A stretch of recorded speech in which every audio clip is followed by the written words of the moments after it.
हमने 1947 में परिवर्तन नहीं किया जो हमें करना चाहिए था, और अब धीरे धीरे हमने पाया कि हमारे बच्चे तो न हमारी संस्कृत से परिचित हैं, न हमारे जो विज्ञान और तकनीक में योगदान थे हमारी संस्कृत के हिस्से थे उसे भी हम नहीं जानते। हम अपने बड़े बड़े वैज्ञानिकों को, अपने ज्ञानदाताओं को नहीं जानते। वो क्या कारण था, वो कौन से साधन थे, वो कौन सी लगन थी जिसके आधार पर सारे सौर मंडल को हमारे वैज्ञानिकों ने अच्छे ढंग से उसका अध्ययन कर लिया और पंचांग बनने लगा। आज भी लोग नहीं समझ पा रहे हैं कि पंचांग का बनना कैसे प्रारंभ हुआ होगा, जब कोई उपकरण नहीं थे, कोई वैज्ञानिक आजकल के आधुनिक उपकरण थे ही नहीं, फिर भी उन्होंने कर लिया और सारी वो होते हैं। तो हमारे बच्चों को जानना चाहिए। दिल्ली हाईकोर्ट ने वैदिक पाठशालाओं सहित देश भर में कक्षा 1 से लेकर 8 तक के छात्रों के लिए एक साझा पाठ्यक्रम जो है उसके अनुरोध वाली एक याचिका पर दिल्ली सरकार, CBSE, NHRC के साथ ही NCPCR और NCERT से जवाब दाखिल करने को कहा है। इस पर और ज़्यादा बात करने के लिए हमारे साथ पद्मश्री प्रोफेसर JS राजपूत जी मौजूद हैं। सर, स्वागत है आपका लॉ स्ट्रीट जर्नल में। सर, ऐसी जो याचिकाएं हैं, ऐसी जो मांग उठ रही है कि देश में जो है 1 से लेकर 8 तक के जो पाठ्यक्रम हैं बच्चों के लिए वो समान होने चाहिए, इस पर आप क्या कहेंगे? देखिए, ये सिद्धांत की बात है कि देश में सारे बच्चों को एक समान, एक समकक्षता करनी चाहिए, इक्विवेलेंस जिसकी हो, ऐसी शिक्षा मिलनी चाहिए। लेकिन सारे देश में कक्षा 8 तक एक ही पाठ्यक्रम हो, एक ही पाठ्य पुस्तकें हो, ऐसा संभव नहीं है। उदाहरण, बड़ा साधारण सा उदाहरण है, सबकी समझ में आएगा कि कक्षा 5 में अगर आपको पर्यावरण के बारे में पढ़ाना है तो जो त्रिवेंद्रम में पढ़ाया जाएगा वो त्रिपुरा में नहीं पढ़ाया जाएगा, जो राजस्थान में पढ़ाया जाएगा वो कलकत्ते में नहीं पढ़ाया जा सकता। इसलिए हम लोग शिक्षा में जो काम करते हैं वो कहते हैं कि स्तर एक होना चाहिए, लेकिन उसका जो कंटेंट है, जो विषय है, जो उदाहरण है, जो और चीज़ें हैं, जो स्थानीय परिस्थितियां हैं, उनका भी ध्यान रखना आवश्यक होता है। इसलिए NCERT भी हमेशा अपनी पुस्तकों में कहती है कि आप ये पुस्तक देखिए जो हमने बनाई है, लेकिन इसको अपने आप फिर से इस पर काम करिए, और जो स्थानीय चीज़ें हैं, आवश्यकताएं हैं, परिस्थितियां हैं, उनको भी इसमें शामिल करिए। हम इसको यूँ कहते थे कि local element of the curriculum is very relevant, particularly during these initial classes or you can say in the school stage, बहुत आवश्यक होता है। इसलिए इस ऐसी किसी भी डिमांड पर विचार करते समय ये देखना होगा कि इतने बड़े देश में जहाँ अनेक विविधताएँ हैं, बहुत समानताएँ भी हैं, वो अलग विषय है, लेकिन एक पुस्तक कोई नहीं बना सकता, NCERT भी नहीं बना सकती जो कक्षा 5, 3 या 7 के लिए किसी भी विषय में एक सी हो। भाषा अलग होगी, उदाहरण अलग होंगे, पर्यावरण अलग होगा, परिस्थितियाँ अलग होंगी, कहीं रेगिस्तान की बात होगी, कहीं समुद्र तट की बात होगी, कहीं पर बर्फ़ पड़ने की बात होगी, कहीं पर कुछ और परिस्थितियाँ होंगी। इसलिए इसको समकक्षता को और एक पाठ्यक्रम के अंतर को समझना चाहिए, और ये जहाँ तक अभी भी इतने दिनों तक हम लोगों ने देखा है, सारे देश में एक रूपता नहीं हो सकती, ना होनी चाहिए। राजपूत सर, एक और सवाल, आपने प्रादेशिक जलवायु, प्रादेशिक इतिहास, इन दो अगर सब्जेक्ट्स को छोड़कर हम अगर साइंस की बात करें, विज्ञान की, गणित की, तो आगे चल के जो सिविल परीक्षाएं होती हैं, जो कॉम्पिटिशन्स की परीक्षाएं होती हैं, उसमें भी छात्र कहीं ना कहीं पीछे रहते हैं। देखिए, NCERT की स्थापना इसीलिए की गई थी, केवल इसलिए की गई थी कि देश में बहुत से बोर्ड्स हैं, राज्य सरकारें हैं, भाषाएं हैं, किताबें अन्य विभिन्न भाषाओं में लिखी जाएंगी, इसलिए वहाँ पर यह ध्यान रखना पड़ेगा कि किसी भी बोर्ड का स्तर किसी दूसरे के बोर्ड से कम न होने पाए, ऊपर नीचे न हो, बच्चे को कोई नुकसान नहीं होना चाहिए। CBSE जैसे, CBSE एक अनुकरणीय बोर्ड है, सारे बोर्ड्स हैं उसके आसपास रहते हैं, क्योंकि CBSE जो NCERT के साथ संबंध है उसका, और वो उसी सिलेबस को फॉलो करती है, उसी तरह की पाठ्य पुस्तकें लेती है जो NCERT बनाती। लेकिन बाकी जो बोर्ड्स हैं, जहाँ देखिए मातृभाषा जब अलग होगी, पुस्तक की भाषा अलग होगी, तो सारे उदाहरण एक से नहीं हो सकते। आपने कहा आगे चल सिविल सर्विसेज की बात, जी सर, वहाँ तक जाते जाते बच्चे में प्रौढ़ता बढ़ती है, उसकी समझ बढ़ती है, वो चीज़ों को समझने लगता है। लेकिन जो करोड़ों बच्चे कक्षा 10 के बाद, कक्षा 12 के बाद या इसके पहले ही स्कूल छोड़ देते हैं, उनका भी तो ध्यान रखना है, उन्हें तो स्थानीय परिस्थितियों में कार्य करना है। तो उनकी वो पुस्तक, एक कश्मीर में एक पुस्तक हो, वही पुस्तक हम जो है त्रिवेंद्रम में पढ़ा रहे हों, कोचीन में पढ़ा रहे हों, ये संभव नहीं है। और नहीं हुई है, होना चाहिए। मैं फिजिक्स का प्रोफेसर रहा हूँ। मैं अगर फिजिक्स पढ़ाता हूँ कक्षा 12 में तो मैं स्थानीय चीज़ों को ध्यान में लाऊंगा और वही सिद्धांत पढ़ाऊंगा जो मेरा एक दूसरा कलीग किसी अन्य प्रांत में पढ़ा रहा होगा। तो ये अपनी जगह पर है और बेसिक सिद्धांत ये है कि एनसीईआरटी का यही काम था कि आप एक स्तर को देखते हुए शोध के आधार पर, अंतर्राष्ट्रीय स्थिति के आधार पर पुस्तक बनाइए और सारे राज्यों को दे दीजिए और उसके बाद राज्य सरकारें अपने यहाँ के अनुसार उस पुस्तक को फिर बनाएंगे, अपनी भाषा में बनाएंगे। मातृभाषा की शिक्षा आवश्यक है। मातृभाषा की शिक्षा के साथ साथ आसपास के पर्यावरण को भी जानता है। जैसे समुद्र किनारे का बच्चा समुद्र को पहले जानेगा, रेगिस्तान वाला बच्चा पहले रेगिस्तान को जानेगा। इस अंतर को भी शिक्षाविद समझते हैं और अपने पाठ्यक्रम और पुस्तक बनाने में इसका ध्यान रखते हैं।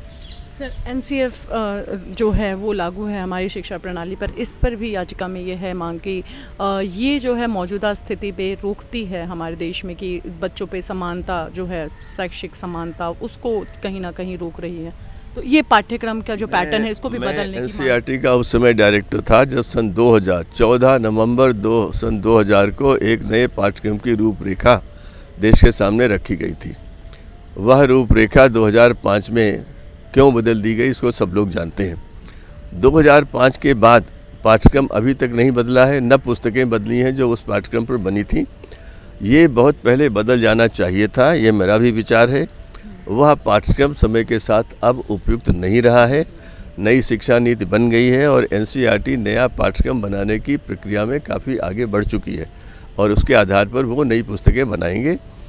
देर बहुत हुई है लेकिन इस समय काम सही दिशा में हो रहा है। अगले वर्ष तक जहाँ तक मैं समझता हूँ नई पाठ्य पुस्तकें आ जाएंगी, क्योंकि अभी भी हम वो पुस्तकें पढ़ा रहे हैं जो 2005 और 2006 में बनी थी, जो कतई शिक्षा के और शैक्षिक दृष्टिकोण से स्वीकार्य नहीं है। तो ये बदल जाएगा और बदलना चाहिए। वो पाठ्यक्रम अब निरस्त हो जाना चाहिए था, बहुत पहले ही 10 साल पहले हो जाना चाहिए था, लेकिन अब हो गया है और अगले वर्ष हम नई पुस्तकों की अपेक्षा कर सकते हैं। सर, नए पुस्तकों की आप कह रहे हैं कि अपेक्षा कर सकते हैं और पाठ्यक्रम में भी बदलाव हुए हैं। बहुत ज़्यादा मांग बढ़ रही है कि वैदिक बोर्ड अगर लागू ना भी किया जाए तो कुछ ऐसे सब्जेक्ट्स या कुछ ऐसे चैप्टर्स ऐड किए जाए जो हमारे ऋषि मुनि काल के और जो हमारे वैदिक काल के जो थे, जो गुरुकुल में पढ़ाए जाते थे, उन पर भी मांग लगातार तेज हो रही है। क्योंकि भारत नई शिक्षा नीति में एक बहुत अच्छे वाक्य है, उन्होंने कहा है प्राचीन भारतीय ज्ञान परंपरा और संस्कृति के आलोक में ये शिक्षा नीति तैयार की गई है। ये सब कुछ कह देता है। हर देश के लिए आवश्यक है कि उसकी शिक्षा नीति की जड़ें गहराई तक उस देश की संस्कृति में गई हों, उसकी ज्ञान परंपरा को से परिचित हों। दुनिया में कोई भी ऐसा देश नहीं है जो कहीं दूसरी जगह से आरोपित शिक्षा लाई गई और रोपी गई शिक्षा व्यवस्था से अपना काम चला सके। हमने भी ये देखा। हमने 1947 में परिवर्तन नहीं किया जो हमें करना चाहिए था और अब धीरे धीरे हमने पाया कि हमारे बच्चे तो न हमारी संस्कृति से परिचित हैं, न हमारे जो विज्ञान और तकनीक में योगदान थे हमारी संस्कृति के हिस्से थे उसे भी हम नहीं जानते। हम अपने बड़े बड़े वैज्ञानिकों को, अपने ज्ञानदाताओं को नहीं जानते। तो उस सबको ध्यान में रखा गया है और नई शिक्षा नीति जो है वो rooted to culture committed to progress इस वाक्य पर आधारित है और ये विश्व भर में सब देश मानते हैं। यूनेस्को भी इसको मानता है। 1996 में यूनेस्को ने इस बात को माना था और जब ये फैसला हुआ था तब मैं वहाँ मौजूद था। तो इसलिए ये आप जो वैदिक उसकी बात कर रहे हैं, मैं तो यूँ कहूँगा कि हर बच्चे को भारत की ज्ञान परंपरा से द नॉलेज क्वेस्ट, वो क्या कारण था, वो कौन से साधन थे, वो कौन सी लगन थी जिसके आधार पर सारे सौर मंडल को हमारे वैज्ञानिकों ने अच्छे ढंग से उसका अध्ययन कर लिया और पंचांग बनने लगा। आज भी लोग नहीं समझ पा रहे हैं कि पंचांग का बनना कैसे प्रारंभ हुआ होगा जब कोई उपकरण नहीं थे, कोई वैज्ञानिक आजकल के आधुनिक उपकरण थे ही नहीं, फिर भी उन्होंने कर लिया और सारी वो होते हैं। तो हमारे बच्चों को जानना चाहिए। देखिए, देश के प्रति लगाव लगने के लिए हमें जानना चाहिए कि हमारी कौन सी ऐसी चीज़ें हैं जिनके आगे हमें जाना। क्योंकि ज्ञान परंपरा क्या है, पढ़ाई लिखाई हम क्यों करते हैं? हर परिवार अपने बच्चों को क्या चाहता है, मेरा बच्चा मुझसे आगे बढ़े। इसलिए देश के स्तर पर हम चाहते हैं कि मेरा देश अगले 10 वर्ष में और आगे बढ़े। इसलिए जो ज्ञान का भंडार मेरा है, मेरे देश का है, वो आज की पीढ़ी का, युवाओं का कर्तव्य है कि वे उसे आगे और बढ़ाएं। ये हमारा एक दायित्व है, ये एक ऋषि ऋण है जो हमारी परंपरा में कहा है कि हमें 3 ऋण चुकाने होते हैं, ऋषि ऋण, पितृ ऋण और मानव ऋण, दैव ऋण। मतलब प्रकृति के प्रति हमारा ऋण होता है कि हम उसको नष्ट न करें। माता पिता परिवार हमको पालते हैं, उनके प्रति हमारा उत्तरदायित्व होता है, हम उनके ऋणी होते हैं। वैसे ही हम ऋषियों के ऋणी होते हैं जिन्होंने हमें ज्ञान दिया। आज मैं ये मोबाइल इस्तेमाल कर रहा हूँ, इसके लिए किसी ने कितना समय लगाया होगा, कितनी ऊर्जा लगाई होगी, कितने लोगों ने लगाई होगी। अब नई पीढ़ी का कर्तव्य है कि इससे भी आगे बढ़े, और लोग बढ़ रहे हैं।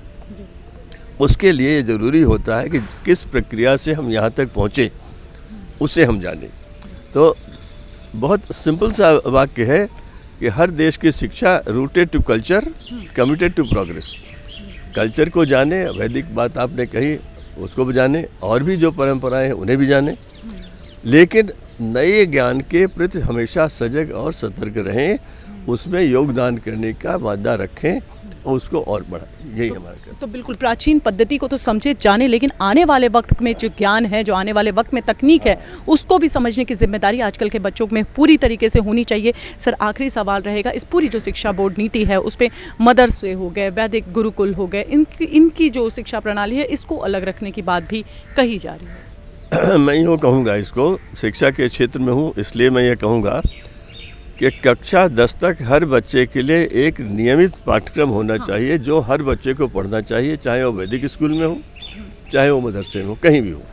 जैसे मेरे संविधान का जो मूल स्वरूप है, जो उसकी आत्मा है, उससे हर बच्चे को परिचित होना चाहिए। पंथ निरपेक्षता की जो बात है, उससे हर बच्चे को अच्छी तरह से परिचित होना चाहिए। उसके बाद संविधान ने कुछ अधिकार कुछ वर्गों को दिए हुए हैं, उस पर मैं कोई कमेंट नहीं कर सकता, मुझे करना भी नहीं चाहिए। लेकिन ये मैं जरूर कहना चाहता हूँ कि अभी भी कुछ ऐसी शिक्षा संस्थाएं हैं जो भारतीय संविधान के मूल स्वरूप को भी बच्चों को नहीं परिचित कराती हैं। वह उचित नहीं है, उससे हमें निकलना चाहिए। हर बच्चे को कहीं भी हो, देश का नागरिक है तो संविधान से बंधा हुआ है और उसमें कहीं कोई छूट नहीं है। उसको कुछ मूलभूत सिद्धांत जो हैं, जो हमारे प्रियम्बल आमुख में दिए गए हैं, उससे हर बच्चे को परिचित कराना अनिवार्य होना चाहिए और इसमें कोई ढील नहीं दी जानी चाहिए। बिल्कुल। तो हमारे साथ पद्मश्री प्रोफेसर जे.एस. राजपूत जी थे। उन्होंने बताया कि हमारे देश की जो शिक्षा पद्धति है, जो शिक्षा प्रणाली है, जो उसे प्राचीनतम के साथ जुड़कर आगे कैसे बढ़ा जाए और साथ ही क्या डिमांड आज के समय की है शिक्षा प्रणाली की, ये उन्होंने हमें बताया। सर, हमसे जुड़ने के लिए, बात करने के लिए बहुत बहुत शुक्रिया। Thank you.